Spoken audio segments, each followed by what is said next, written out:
Hello, everybody. Welcome to MEERTALK. It's great to be together again. My name is Kaeza Fern, and I'm the Director of Communications here at MEER. We are glad to see you, and today we're going to hear from Sandy Trust. Then we'll be taking some questions from people in the MEER community, and after that, we'll open it up to all of you. MEER has had a lot of success in 2023, and as we, are still beginning our 2024 year, we are planning broader experiments and would really appreciate your contributions. You can go to meer.org/donate. And thank you for those of you who are already making a donation, especially monthly donations of any amount are really welcome. You can write to info@meer.org if you'd like to be in touch. So I'd love to tell you about our guest speaker for today. Sandy Trust sits on the UK Actuaries Council and is past chair of the UK Actuaries Sustainability Board. He leads their research paper collaborations with Earth system scientists on climate change and sustainability topics. He works in financial services with large investors to develop and implement their approaches to sustainability, allowing them to protect value, comply with regulation, and compete in this fast-moving area. We're so glad to have you, Sandy. If any questions come up, you can send them to Barbara Sneath in the chat, and Barbara will be showing up as co-host. Okay, we will be interested to hear what you have to say about this large topic. It's a big one, isn't it? Well, thanks for the invitation. It's a great honor to be here giving this talk this evening. I'll share my screen. I'll talk for about 20-25 minutes. Ask questions in the chat. We'll collect those. There'll be lots of time for discussion. But let's get into it. So this is based on a paper we did, which was published about 7 months ago now, the Emperor's New Climate Scenarios, and a bit more research we've done since then. So broadly, we're going to open with absurdity. I'm going to tell you something ridiculous. Then, unfortunately, it is going to get a bit scary, and then I'm going to ask for help. And Kaysa said maybe it would be helpful to start with the financial system. So here's a question for you all. Can the financial system save the world? What do you think? Can the banks, the investors, the insurance companies really get us to net zero or not? I'm in two minds on this one. I think it's difficult to do anything in this world if you don't have the financial system. You need capital to run a company. You want to go on holiday. You need enough money to buy the flight or buy the holiday insurance. You need insurance to underwrite what you're doing. So the financial system clearly has great influence in that it chooses the price for activities, the rate at which it's willing to lend money, the cost of insurance has huge influence. But if say you're an asset manager, people, individuals and pension schemes give you their money and you then need to invest it and get financial returns for them. If you consistently underperform, you're not going to be keeping that money for very long.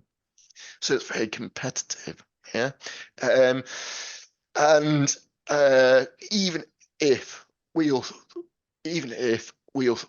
thought investing in illegal drugs was going to be fantastically profitable, we couldn't. So the financial system has lots of influence, but policy sets the guardrails along which capital flows. We've seen the Inflation Reduction Act in the States really channeling capital.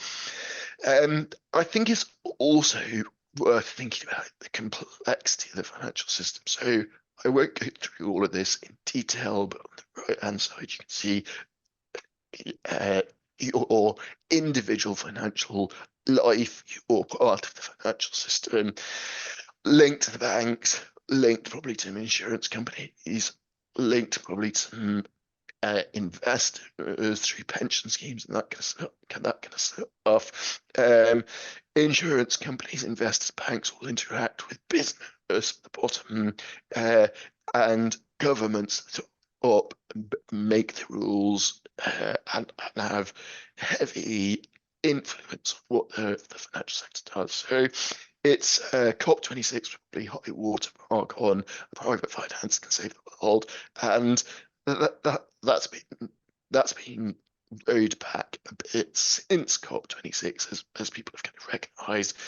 Well, actually, it's quite difficult for private finance to save the world if the policy environment isn't supportive. So, just a little bit of background on the financial system.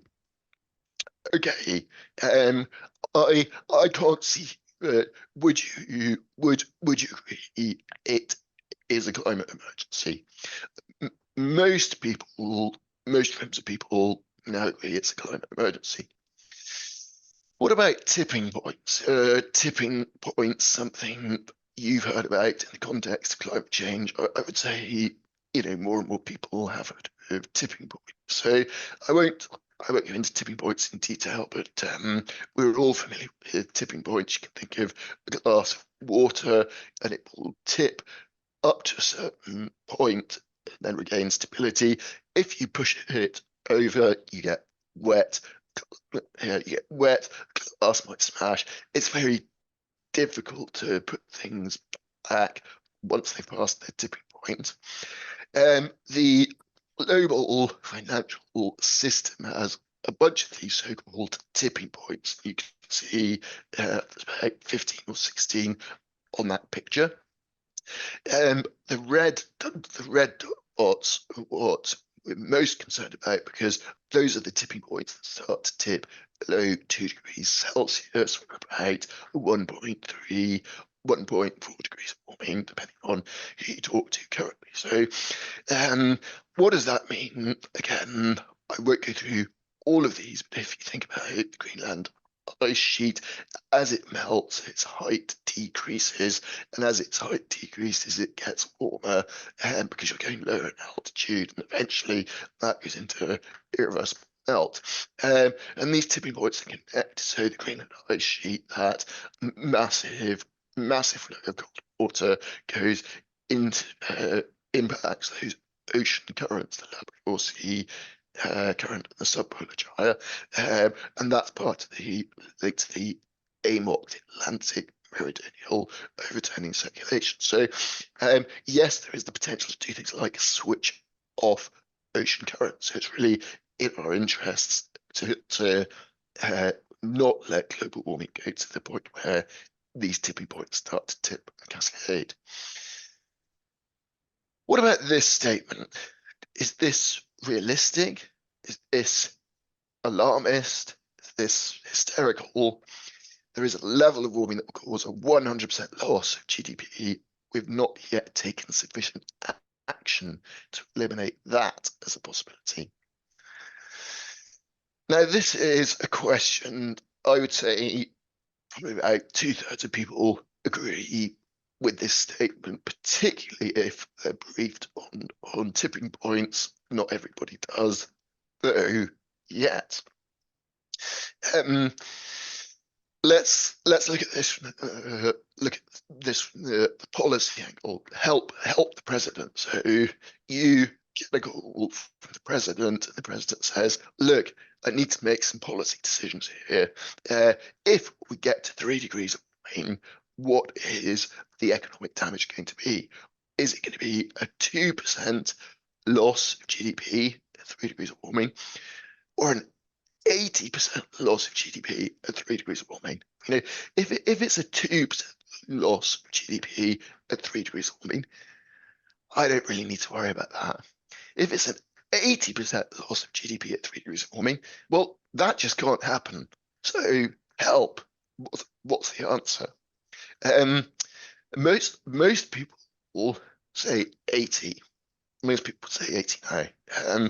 And when you look at those tipping points, the potential impact of those tipping points, it's difficult to make an argument for a very small net GDP loss. So here's a surprise then.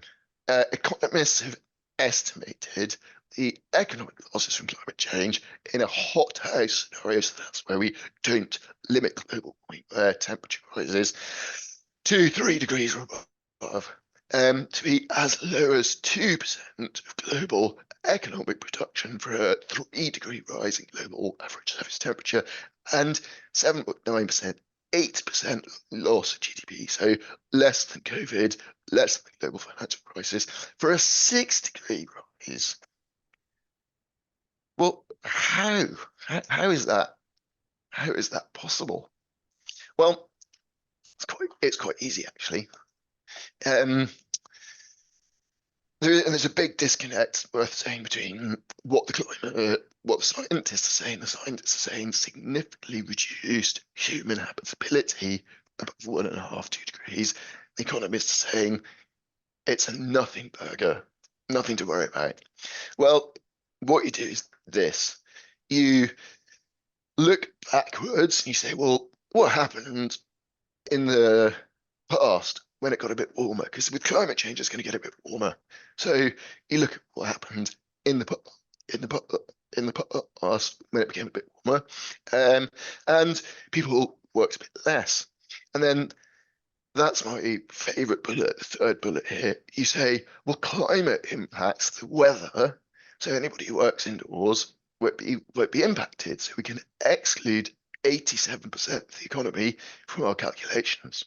And because we've parameterized our model to what happened in the past, by definition, we're not capturing any of the risks that we face into tipping points, sea level rise, extreme weather, and voluntary mass migration. So effectively, we're modeling what happened in the past when it became a bit warmer, and only modeling the impacts on a very small proportion, just over 10% of the economy. Well, I mean, that's all interesting, isn't it? Well, that's the absurd piece. I put it to you, that's quite absurd. And if I won't show too many kind of technical actuarial charts, but if you look at this diagram, so we've got global warming temperature anomaly on the x-axis. So we're currently about, about 1.3, 1.4. Those orange dots, this is a few years out of date, are plots of weather or climate related disasters and proportion of GDP. So this in 2023, I'm not going to have the numbers off the top of my head, but we're up to several $100 billion plus loss events per annum, and GDP damage on the y-axis. And what you can see with this blue line is that no matter how hot you get to 3 or 5 degrees, you never have a very material GDP impact. So how are people using these results? Because I've obviously presented this in a specific way that makes that look like a ridiculous thing to do. These are what are known as TCFD results, so the Task Force on Climate-Related Financial Disclosures. And this was an initiative that said, hey, we need to know what the financial and economic impact is going to be of climate change. We need to do some modelling. And these are large UK financial institutions, insurance companies, investment consultants, pension schemes, often with several $100 billion of assets under management. So, reasonably large and sophisticated institutions. And in case you're not familiar with the naming, orderly, disorderly, hothouse, these are different types of climate scenarios. An orderly climate scenario, we transition in a structured, orderly fashion to a low carbon economy. Disorderly, we get there, but it's chaotic. Hothouse, we don't. We see high temperatures. And if you look at institution one, the results are virtually identical. In fact, their modelling is saying the hothouse will be marginally better economically than transitioning to a low carbon future, which I put to you is bonkers. And likewise, institution 3 does model the hothouse as being a bit more negative, quite a lot more negative than transitioning. Institution 4 has a big gap, and so on. So these results don't make sense because intuitively, if you agree with the statement there is a level of warming that will cause 100% GDP damage, then these results are just not showing that. They're showing very trivial damages. And that's because they're using that methodology, this methodology which gets you to a very low economic damage or even very high rises in temperature. And so that isn't, that isn't too bad. I suppose UK financial institutions are doing that, and that's not great. But actually, what if I told you the network for greening the financial system? What's the network for greening the financial system? The network for greening the financial system is a group of, I think, over 40 central banks and regulators.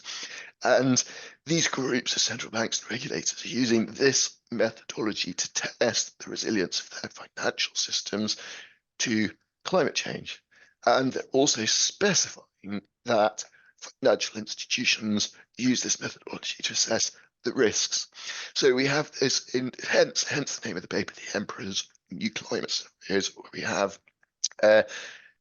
essentially the global financial system using modeling to assess the impacts of climate change, which by definition excludes from the model the impacts of climate change. That, I put it to you, is absurd. Just to say, the modelling has got a bit better. So they've increased hothouse damages to around 20% of GDP now, as opposed to 2%. I still think that's very, very low, but we've moved in the right direction. So how could we do it better? How could we come up with something a bit more realistic? This is we proposed. It's the same graphs. You have GDP damages on the y-axis going up to 100%, global temperature on the x-axis, and rather than working backwards from a very benign and unrepresentative past, we work backwards from ruin. And this is something we do in financial services. You stress test financial institutions to work out when they would become insolvent, what sets of circumstances cause them to become insolvent, and you look at the risks and try and mitigate those risks. So if you look at that red line, we're saying, well, we get to 4 degrees of warming, it's game over. And we can construct a mathematical functioning curve to plot different amounts of GDP damage at different temperatures. Now, we could talk all day about whether it's 4 degrees of warming or 5 degrees of warming or 3 degrees of warming, and whether it's 100% GDP damage or 90% or 80%. But the point isn't so much the end point. The point is, as you go up towards 2, you start to see GDP damage increasing quite significantly, and particularly as you move between 2 and 3, you really start to see the impacts of climate change overwhelming our society. And again, that isn't really the point to scare everyone. The point is to get realistic risk assessment into the financial system, into financial system regulators, into central banks, because realistic risk assessment, it drives your reaction. If you're walking and you see a stick on the path, who cares? It's a stick. If it's a snake, you react very differently, right? So realistic economic damage function, we think, would drive very different behaviors in financial services. So these are the research papers we've been doing. You can look them up. They're they are quite actuarial, so they're quite heavy reads. You can listen to this in a bit more depth. Podcast, Planet Critical, or there's a fantastic YouTube video on YouTube channel. Just have a think. So there's some maybe more accessible ways to access the material where you don't have to be an actuary and read long papers. Um, I think this is such an important point. One of my biggest learnings. Why are actuaries working with scientists? Why is it so important to bring risk and science together? Because being conservative means completely different things to scientists and risk managers. Scientists don't, and there's good reason for this, don't want to publish stuff until they're quite confident. So we shouldn't say there's an iceberg there until we've tasted it and touched it, licked it. Risk, on the other hand, well, there might be an iceberg. Let's steer well clear of it. What's the worst that could happen? And astonishingly, that is no one's job in climate change globally. There's a lot of science, but no risk. And I'll illustrate why that's so important with this next point. This was another finding for the paper. The Earth's climate may be more sensitive than we thought. That doesn't sound great, does it? Doesn't sound great. What do I mean by that? Well, the really critical question is, how much will we warm for a given level of greenhouse gases and how quickly? There's a key assumption called equilibrium climate sensitivity. And that's the warming if we expect if we double greenhouse gases from pre-industrial levels. Once Earth reaches energy balance, it doesn't happen overnight. And the IPCC Intergovernmental Panel on Climate Change estimate that at 3. So if we double greenhouse gases, by the way, which we have done now, not with carbon dioxide alone, with methane and other factors, we'll get to 3 degrees of warming eventually. Oh, but it might be as low as 2.5. It might be 4. Might be 4. Well, that's quite a big difference, isn't it? And it's heavy-tailed. So there's a 20% chance ECS is greater than 4.5 degrees. Now, if you're a risk person, you're saying this could be greater than 4.5. We need to make bloody sure we don't double greenhouse gases. If you're a scientist, you're saying our best estimate is 3. And that, of course, drives carbon budgets. But Earth system sensitivity is what actually happens. Equilibrium climate sensitivity, there's a lot of different ways of calculating it, but they make a number of simplifying assumptions. Earth system sensitivity is probably more than equilibrium climate sensitivity, possibly double. So that would mean 6 to 10 degrees of warming eventually at today's GHG levels, which is a radically different proposition from 3 degrees of warming. Now, I'm not saying there is scientific consensus on that. There isn't. But I am saying from a risk management perspective, we need to be worrying more about these, hopefully low probability, high impact events than the kind of best estimates. Conscious of time, so this is the next paper coming out later this month, but this is going to talk about this point that we've possibly underestimated the rate of warming, and we're continuing to admit, so warming is probably going to accelerate.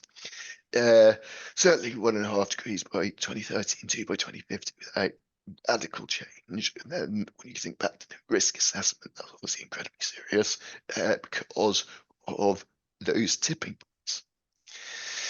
So I love this cartoon. We're in a real pickle. No escape. Damn. I think I wanted to leave you with a sort of a glimmer of hope, though, and that is that we have agency still, particularly around energy and the energy transition, and just there are physical climate system tipping points, there are also tipping points in technology adoption, and this is the classic S-curve of human technology disruption. You saw it from horses to cars, landlines to mobile phones, and everything is ratcheting up rapidly. The cost of renewables is going down. More people want the transition to happen. There have been some big policy announcements, and capital into renewable energy is now greater than capital into fossil fuels. So there is every hope we can transition more quickly than expected. And then I'm sure I don't need to ask for your help, but I think this is really a job for everyone. Help, please. Let's make sure that we get this realistic risk assessment, realistic messages to the right places, so that they can take the actions they need to take to really accelerate those positive tipping points and make sure we transition as quickly as possible. So there you go. I've skipped through quite a lot of content fairly quickly there, but I'm delighted to get it open for discussion and take any questions. Thank you, Sandy. Yeah, that's quite a cartoon at the end there. Well, we're going to bring on a couple of people from the MEER community now. And first, we would like to bring on Jen Kenning. Jen Kenning, a trailblazer and recognized voice in impact investing, co-founded Align in 2014. As a leader in Align, she collaborates with financial advisors, institutions, and individual clients, integrating impact strategies into broader wealth management, and has earned accolades such as being named on the 40 Under 40 list by Investment News in 2014 and recognized as an investment news icon and innovator in 2017. Thanks for coming on, Jen. Thanks for having me. So I thought I'd start more at a hope and optimistic level as Sandy ended. And I think sometimes we have these conversations and we make them very hard for the general consumer or the consumer of financial products and the banks and institutional products. So Sandy, I would love for you to maybe dive into maybe two different ways of looking at this. I think some of this is that we tend to still be reactive in the financial services industry rather than proactive. Like we could have been working on this 20 plus years ago when we had the science data. And so if you think about a system that is a little bit reactive, right? We measure things in short-term quarterly performance. We look at prior performance as an indicator. One could argue that we actually need to be looking at externalities and the future more than we need to look at the past, because the past 100 years doesn't actually represent what's going forward. So to start off more simply, I think the banks and institutions want to have their cake and eat it too, and they want to continue the status quo. So how much of this is really on us as consumers, right? Company products and services that ultimately generate profits. And how much of this is on us as investors and where our money sleeps at night and where our money is invested? What can we do as basic consumers of financial products in these institutions to send the message of proactivity and externalities in the future and our fiduciary obligation? Fantastic question. Thank you very much, Jen. Really good one. I would certainly agree. I think financial services, if you think about the purpose of financial services in the modern economy, it's there to make payments, store capital, funnel capital between different people, provide insurance. So you could say that financial services helps the economy to function. Does it think about the impact of the capital it's lending, the impact of the insurance it's underwriting? No, broadly speaking, I don't think it does, or I don't think it has until very recently. And most people in financial services were educated professionally on finance and the economy. Profit, rates of return, risk, etc. So climate change, nature, impact is a completely new language for financial services. So yeah, I think they've been very reactive. I see financial services as more of a follower than a leader. You know, they will invest in new technologies and companies once they think it's profitable to do so, but they won't necessarily be providing huge amounts of capital for research. That's really governments that do that. And if you look at climate change in particular, financial services have been very busy measuring carbon emissions and attaching carbon emissions data to their investments. The concept you may be familiar with, financed emissions. Financed emissions says if I own 10% of Shell, then I'm financing 10% of the Shell's emissions. But that is, to your point, Jen, that is a backward-looking measure. You're measuring how much emissions have happened. So I think financial services needs to understand that climate change is an existential risk and start behaving in that way, and B, start measuring impact, forward-looking impact. So what do I mean by that? Looking at if you're an investor in a company, the transition plan of that company to get to net zero, is it credible? Is it executing on that plan, and really starting to get quite structured around whether, how you're going to help that company to transition, and ultimately not continue to give capital to that company if it's unwilling or unable to transition.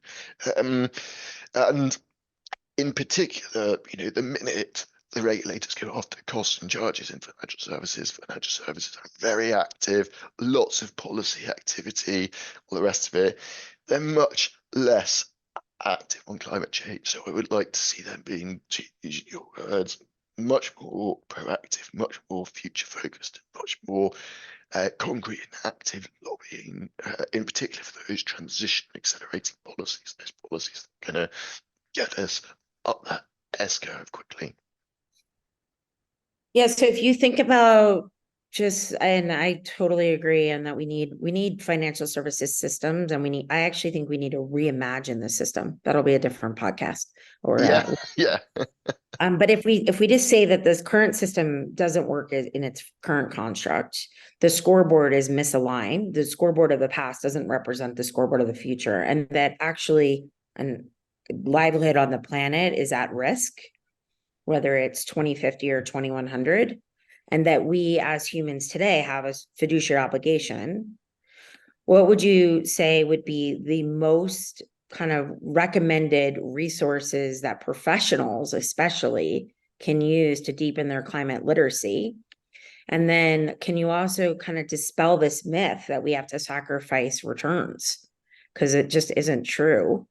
There are plenty of opportunities that the returns are equivalent to traditional returns and are far better for people and planet. Yeah, it's again, great questions. There is a lot of education available now. So most professions now have specific climate change courses. Actuaries, Global Association of Risk Professionals, accountants, the CFA. So there's a lot of professional education.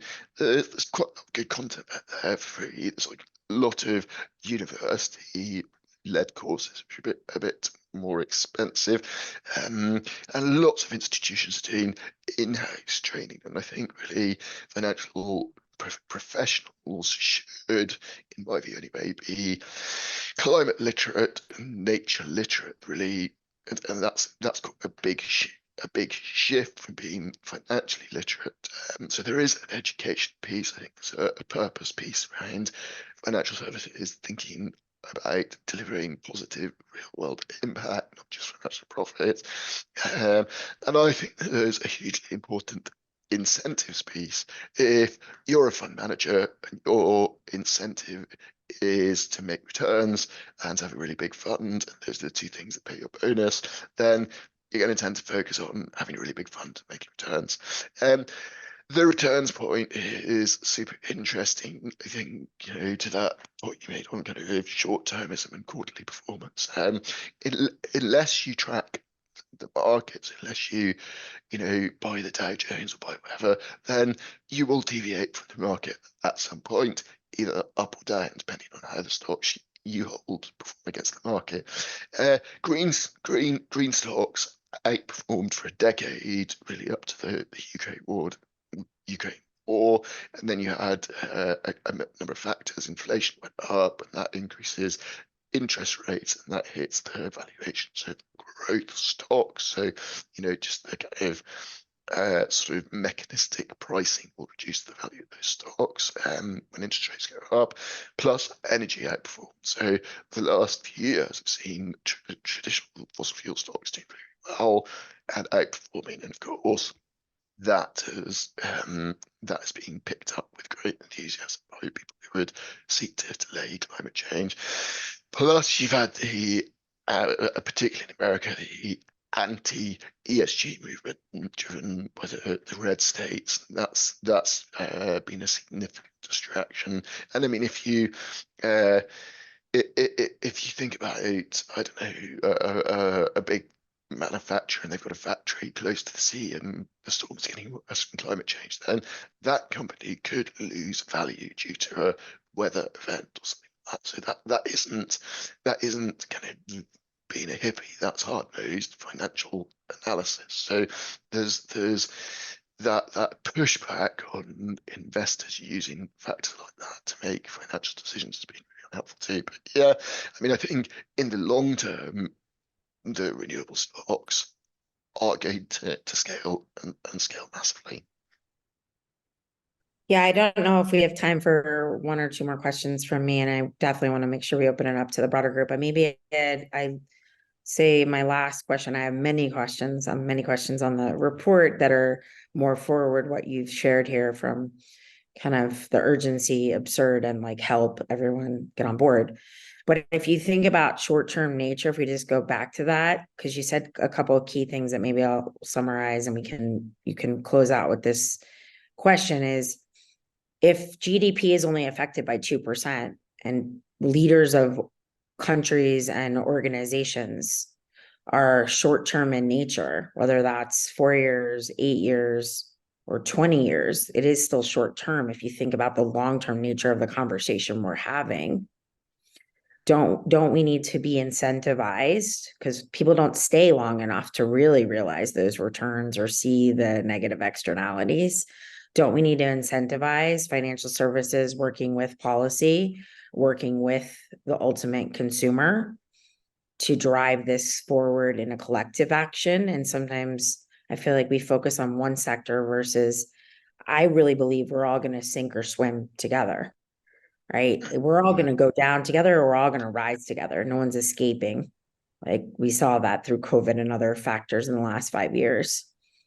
So if you think about it from a policy side, what is required to change the policies from a financial service industry to really have it be long-term in nature, right? What are the different policy levers that we can put in place that would adequately incorporate climate risk in this modeling that we're doing and really assess? And it goes back to the ESG comment you made and the political backlash we're seeing in the United States, right? It's a different style and different way of thinking about risk.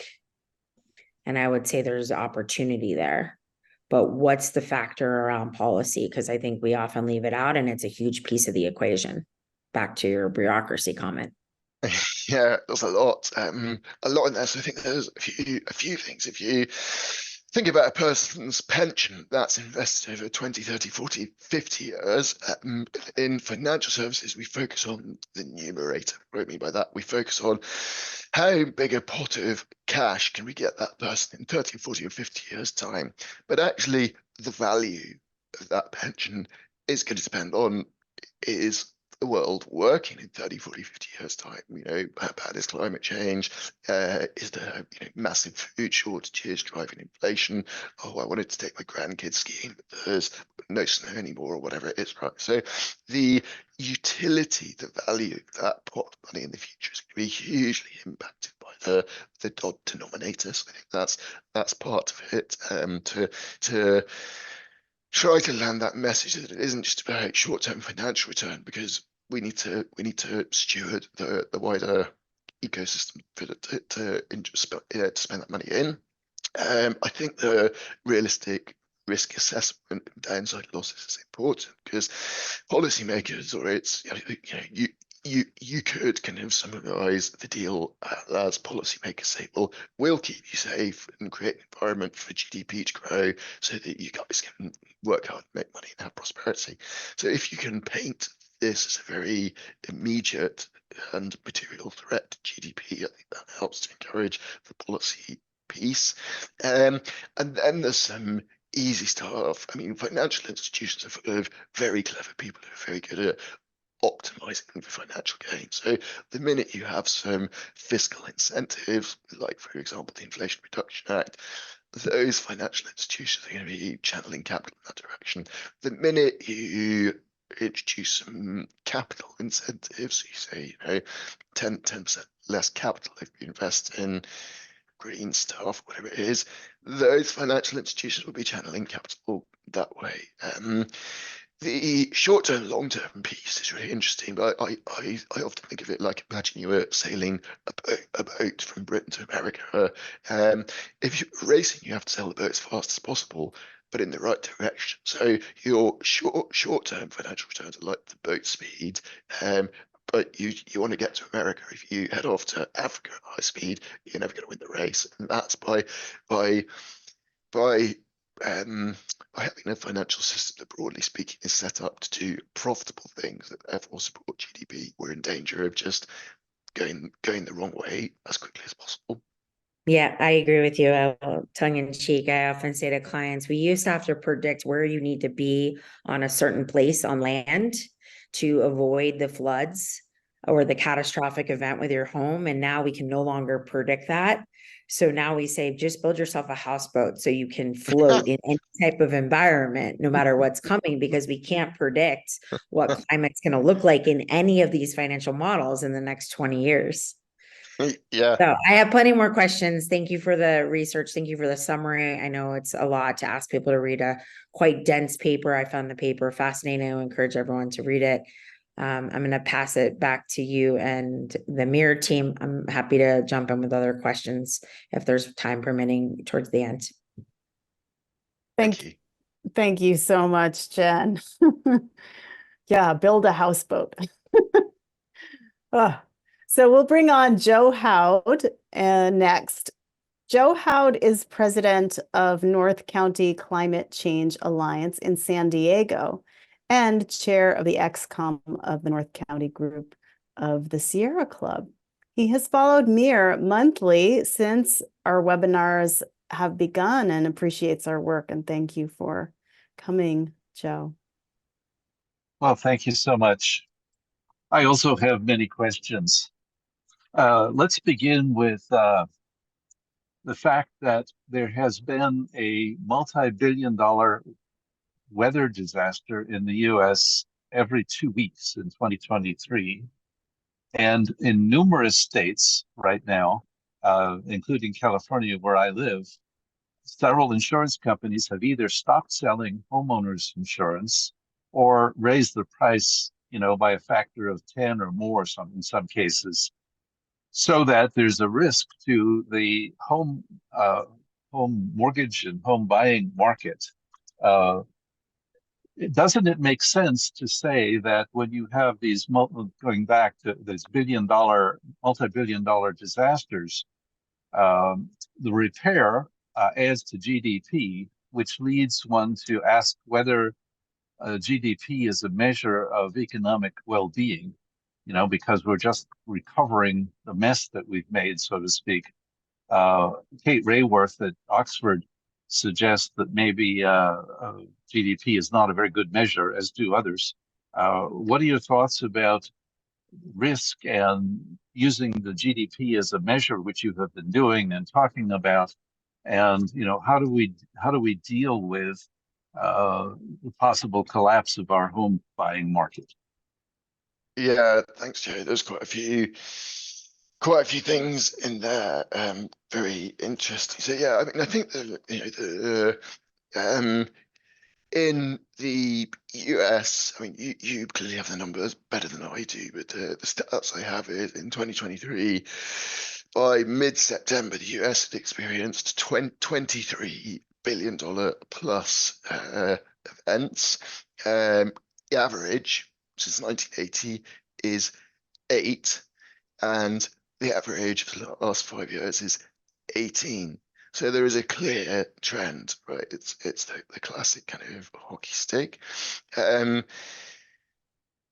that globally, some of the consultants now estimating, as standard, over $100 billion loss per annum, with a 50% chance, I think, of a $200 billion or more loss, and that's an insured loss.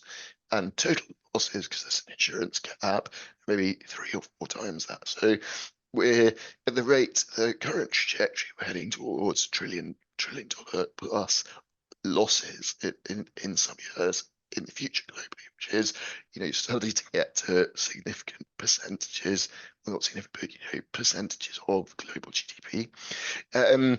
So if this isn't going to wake someone up, I don't know what is, to be honest. The insurance point is really interesting because insurance looks at risk, and obviously, as climate change continues to happen, the risk ratchets up. So you increase your insurance premiums. There's some fantastic cognitive dissonance. I think in California, this was an anecdote that's I heard from a big insurance company chief financial officer. He said in California, they're simultaneously raising tens of billions of dollars on the municipal bond market for climate adaptation and telling insurance companies they can't include climate as a risk factor because it'll make the insurance too difficult. And you're like, well, you can't have it both ways. If you know things are changing, you can't have it both ways. And I think some states, again, you may be close to this than me, have set up state-owned insurance companies to provide affordable insurance. So you're effectively setting up out of the public purse an insurance company which you expect to be loss-making because you're not pricing the risk accurately. How does that end up? How does that end? I don't know. I don't know how that ends, but I can't. If you're not pricing the risk appropriately, then someone's going to end up losing money sooner or later. So yeah, that is a bit of a mess. Clearly, that's a bit of a mess. And on the GDP, no, it's GDP doesn't assess whether economic activity is good or bad. It's indifferent. It just assesses activity. So it is clearly not an appropriate measure as we head into further into the century.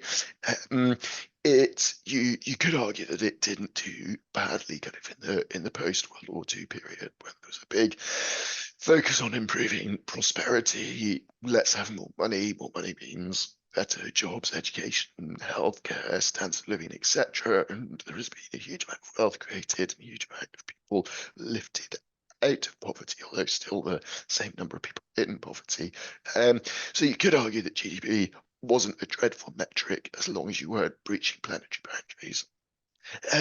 Now that you're breaching planetary boundaries, it's clearly not fit for purpose if you only look at GDP, because you could be doing GDP positive things like chopping down rainforests or catching all the fish or whatever it is, which are contributing to loss of GDP in the future. So you can be allocating capital today to the certain destruction of capital in the future. And my 10-year-old daughter can tell you that that's a really crap idea. So it's not fit for purpose. We're calling for something in the next paper which we call planetary solvency. You could call it planetary health, and that's a risk metric, but it doesn't just look at GDP. Risk looks at human mortality, looks at nature, looks at climate, and looks at kind of socio-political factors, the resilience of societies. I think we need to come up with a much more holistic risk assessment methodology, which gets a very clear signal up to policymakers quickly about the kind of existential scale of the risks we're facing. Thank you. Just building on what you just said, since the Paris Agreement, the top 60 banks in the world have funded more than $6 trillion of fossil projects. that you would expect that by the time the research and the drilling and shipping and refining and burning have happened will be expected to have decades, multi-decades of life to recover the returns on that $6 trillion of investments. The U.S. banks, the top four, have funded something approaching 2 trillion, which is contrary to what you said in one of your last statements in your presentation. We are now funding more renewable energy than fossil fuel energy, and yet the banks are still funding huge fossil fuel projects, and there's a whole movement in the U.S., as you also mentioned, to export more natural gas, which is methane from the southern part of the country in Texas and Louisiana and so forth. How do we get these banks to wake up to the disaster they're preparing for us? Yeah, and to great stop question. this? I mean, I think I'm not sure if it's a silver bullet, but I think realistic risk assessment is part of it. I mean, I have spoken, we had a roundtable pre-Christmas with all the UK financial regulators, and I have spoken to financial regulators who have spoken to big banks, and whether they're using it as an excuse or they truly believe it, the execs have turned around and said, look, we've done the risk assessment. The answer is it's not a very big risk for the reasons I talked about earlier in the presentation. So that's part of it. If the risk assessment isn't realistic, the banks can say it's not going to be that bad. I think there are several pieces to this. So if politicians and banks both think the risks are less than they are, that gives them a kind of get out jail free card. Then you have to get into the purpose, education, incentives loop. It's a new topic for many people in financial services. Those people working in the energy desks of banks will be paid very well to lend to energy companies, and they will be less inclined, I suggest, to really get into the detail of climate change, much more inclined to follow the huge amounts of disinformation out there that will tell them it's not so bad or it's a natural cycle, whatever it is. We know that's a thing. So they probably, my sense is, believe it is a thing, but maybe it not as bad or as approximate as we know it is. And then you've got energy. There is a very close relationship between GDP and energy. Everybody wants GDP growth, and therefore everybody wants energy. And even those countries which are going to be very impacted by climate change, pick India as an example, want energy and are still using coal for energy. And then you've got the whole anti-ESG movement and all the rest of it. So I think it's a really complex picture, but without some sort of policy decisions and fiscal framework. Then the other thing you have is if we're both banks and I don't lend to Exxon and you do, you make money for that and I don't. So you also have that competitive short-term profit piece game as well. So for me, the education isn't that the financial system hasn't yet worked out that serving society today doesn't mean just doing profitable things, and the incentives are still misaligned, and you don't have the policy or regulatory framework yet. So it's a long way from where it needs to be. There was huge commitments made, particularly at COP26 with the Glasgow Financial Alliance for Net Zero. And again, just to explain that a little bit to people, this rested on this concept of financed emissions. If I own 10% of Shell, I'm financing 10% of Shell's emissions. And if I can reduce my financed emissions over time, then I'm supporting net zero. Doesn't sound like a bad idea. The risk with that is that people can just sell to get their financed emissions number lower. So I can sell Exxon by Google, my financed emissions have gone down, and nothing has actually happened in the real world. So unless until you actually, until it's incredibly difficult or even impossible for finance to continue to flow to those fossil fuel projects, there are people who are still going to do it. So I don't have a silver bullet for you there, Joe. I think it's a very real challenge, but it's one that where I mean, I don't have the stats, but a very small number of financial institutions still fund coal, but they can still get the money.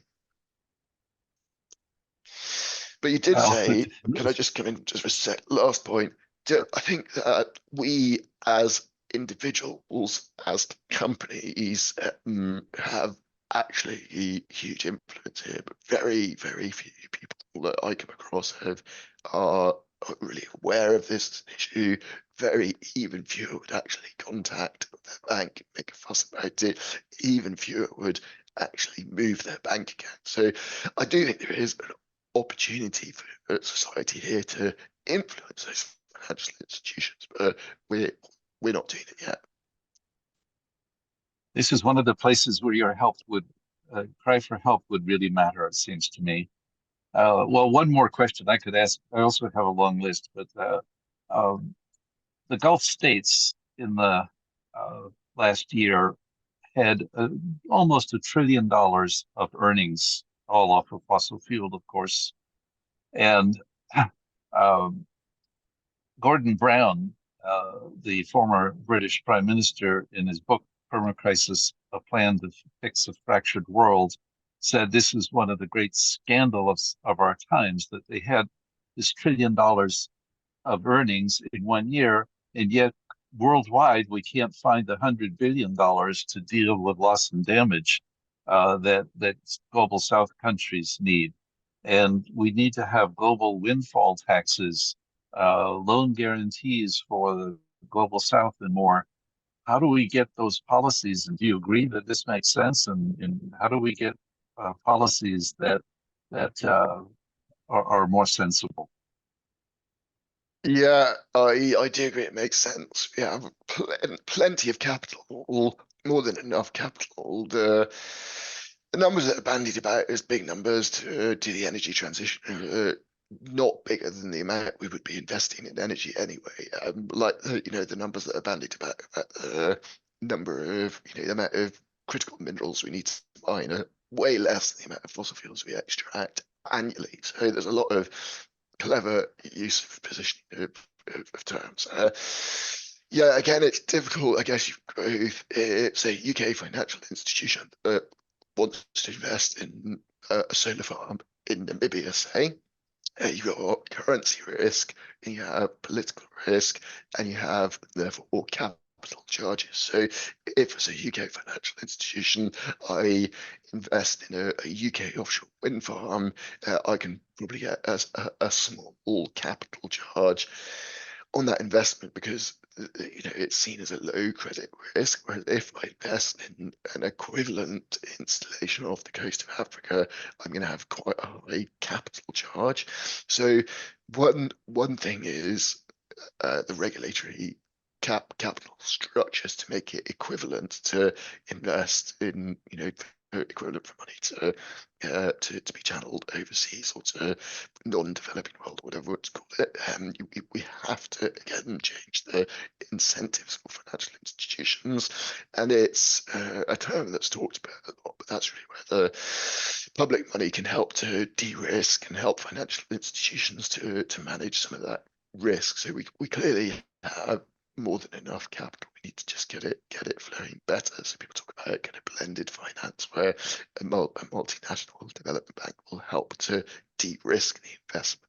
The Western money can flow a bit better, but we've done a spectacularly bad job at facilitating that. And again, it's all these institutions, the laws of physics, we don't control them, but anything economic we control.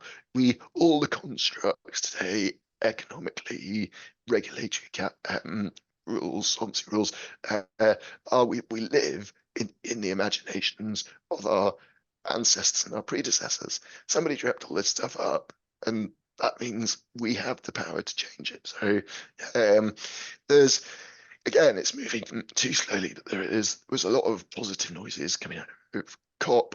A lot of institutions kind of want this to happen. There have been a couple of examples, but it needs to ramp up. Certainly worthwhile for us to collectively figure out a better plan, a better way forward, and to work together to achieve it. Thanks so much for your time. Thank you for the great Thank- questions. Yes, thank you, Joe. Well, we do have a couple of questions that have come in from our audience. Here's a question from Robert, because people are, of course, asking about other solar radiation technology and the investment of that. So this question is, how, given its potential to reduce hurricane intensity, could marine cloud brightening become an attractive investment for the finance sector? Great question. Yeah, I mean, it's interesting because we have been unintentionally geoengineering for thousands of years, and depending on how you interpret it and which climate scientist you follow, the Holocene, the period in which we developed agriculture, was an unusually stable climatic period. In fact, unprecedented in the history of the planet, as far as we can tell. And some climate scientists think that was due to cook fires and burning and aerosol cooling in the atmosphere. Obviously by our carbon dioxide emissions, which are engineering. So we've been doing a lot of unintentional geoengineering. You might be aware of marine regulations that took the sulfur out of shipping fuel, and the loss of those aerosols really increased the rate of heating. So there's a lot going on here. Marine cloud brightening is another potential technology. I think they've done some testing in Australia. I think they've done some testing in the Arctic. It's a really great question. How do you make it investable? I'm not sure is my immediate answer. But I think these sorts of things are probably going to have to be public money funded initially. You've clearly got some large pots of capital who can do this either from public purses or from some of the big philanthropic guys to get it off the ground. And then I think, kind of a bit like carbon credits or biodiversity credits, there's going to have to be some sort of mechanism where you can create cash flow from this, because it's effectively working to reduce temperatures, or it's working to create a carbon offset effectively. So I could see that maybe is the way to monetize it, but that's just it's not something I've looked into in a lot of detail. Good question. Okay, thank you. Could I add two things that we've seen that yes, please. So I would say one is you could replicate what we've done around green and blue bonds. So I think there is a real reality in having public-private partnerships around these types of bonds, because we should be looking out over a longer period of time and beyond venture. The second is, you touched on it earlier, Sandy, around venture and blended finance and different forms of capital. And so I do think this is a perfect example of foundations, development finance institutions, and other governing bodies that have that capital that can take that risk to de-risk it. To really build a pilot program that then scales a commercial solution from an investment perspective for the rest of the market. Yeah. Excellent point. Here's a question from Bud, and Bud is asking, are there economists or economist associations that are realistically climate aware? It sounds as if most economists have their heads in the sand, so to speak. Yeah, so absolutely there are. Obviously, there's the work you're doing, which is good. There are many, I'm not an economics expert. There are many different types of economists, and some. I think you've actually had one of them on as a MEERTALK previously, Professor Steve Keen. So he would be all over this type of stuff, right? So neoclassical economics, which is unfortunately the mainstream economics, the economic domain, which kind of has hegemony, that's the one that doesn't really get it. There's all sorts of other economics, which I am probably not expert enough to talk about, but ecological economics, and people like Steve Keen who have, probably radically different interpretations. Neoclassical economics, kind of its roots came from some economists who kind of were looking at what physicists were doing in the late 19th century, I think, and went, hey, they've got some really nice, neat equations. Maybe we could have some nice, neat equations that we could use for economics. And so they came up with some nice, neat equations. The problem is that these equations rest on a load of assumptions which just don't hold in the real world. So, yeah, it's unfortunate. But the short answer is yes, there are lots of economists who do see things much more realistically. Okay, well, here's one last question from the audience, and then I'll close with one final question for you. Jonathan asks or says, the technologies that can help cool the planet are in the category of innovation. Typically, the innovation industries are some of the top areas on return on investment. How can the projects be framed and pitched to fund managers to get them interested in heavily investing now? So sort of a spin-off. Yeah, so I mean, I think the investment industry is looking for opportunities, and the company I work for, we have a private equity kind of purposeful investment vehicle called Catalyst, which is 5 billion of capital, and that's looking for kind of good stuff to invest into. So there is, and US in particular has got very well-established venture capital setup. So there is a lot of capital looking to play in this space, whether it's regenerative agriculture or clearly batteries, solar, renewables, EVs are pretty well established now. When it gets to marine cloud brightening, or perhaps even more untested, let's call it untested solar radiation management, then I think it's again, if we were, what's the investment case there? The cash flow, I think currently I can't see. Well, yeah, could you get it from carbon offsets and that type of stuff? The structures Jenna was talking about, but there is huge amounts of capital looking to invest in purposeful stuff. I think when it comes to less well-tested solar radiation management, we probably, I think we should. It would be good to see that going through some proper testing. Are there any unintended consequences? Doing it in a structured manner and all the rest of it, so we don't just, put ourselves out of the frying pan into the fire sort of thing. Yeah. Right.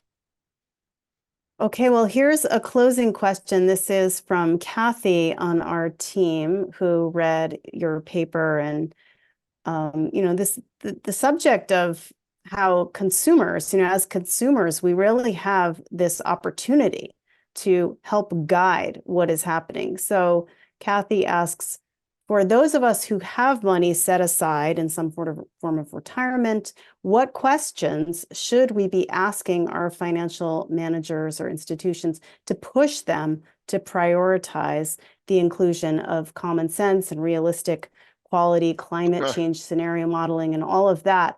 Like, how can the consumers hold these, institutions accountable? Yeah, I think start by asking questions. I'm concerned about climate change. What is my money invested in a net zero way? All the rest of it. There's quite a lot of ranking available, often by NGOs of different asset managers, different wealth managers. As ever, there's a huge range of maturity in the industry on this topic. Some wealth managers will now only invest in a kind of future way. Others are still very carbon heavy. Clearly, haven't got the message yet. So ask questions, try and look at the ratings, try and see if they've actually, if they're talking a good game on net zero, if they've actually got a structured plan in place. And the biggest thing you can do if you're not happy is threaten to move, threaten to leave. That's the thing you can do. Say, I'm just not happy with this, I'm going to leave. And it doesn't take many customers to leave for a financial institution starts paying attention, but I don't think many customers are doing anything yet. Yeah, so that's what we need to do. Very good. Well, Sandy, it has been fascinating to hear about all of this and to really dive in to the financial elements of climate change, the climate crisis. And thank you so much for coming today. It's my pleasure. Thank you so much for having me. Thank you so much for all the extremely testing and great questions. It's been a really enjoyable discussion. And yeah, thanks again. At MEER, we're working to help educate the public while also developing a solution to the warming of the planet. We invite you to keep learning about Earth's energy imbalance and climate science on our website. We're an almost 100% volunteer staff, so please do consider making a monthly donation of any amount if you've enjoyed being with us today. You can check us out on social media, and if you liked the MEERTALK, tell somebody about it. So we will see you again, and perhaps your friend or colleague, on Sunday, March 3rd, when we're going to feature Tim Garrett, and that will be a fascinating talk as well. Until then, we're wishing you all good things. Take care.